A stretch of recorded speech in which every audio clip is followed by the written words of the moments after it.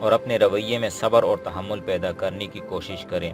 آپ کو زیورات کی ایک ایک آئٹم اور گمشدہ رقم کی پائی پائی واپس دلاؤں گا۔ میں گورنر تک پہنچنے والا آدمی نہیں ہوں، معمولی سا داروغہ ہوں، لیکن آپ کا یہ وہم دور کرنا چاہتا ہوں کہ گورنر اپنے قانون کے تحفظ کے لیے آپ کے ساتھ نہیں، صرف میرے ساتھ تعاون کرے گا۔ تو یہ تھا آج کا ایپیسوڈ، امید ہے آپ کو پسند آیا ہوگا۔ کمنٹس میں اپنی رائے کا اظہار ضرور کیجئے۔ اس کے ساتھ ساتھ اس چینل کو سبسکرائب کیجئے اور بیل آئیکن کو بھی پریس کیجئے تاکہ ہمارا ساتھ برقرار رہ سکے۔ شکریہ، ملتے ہیں ایک نئی کہانی کے ساتھ، تب تک کے لیے خدا حافظ۔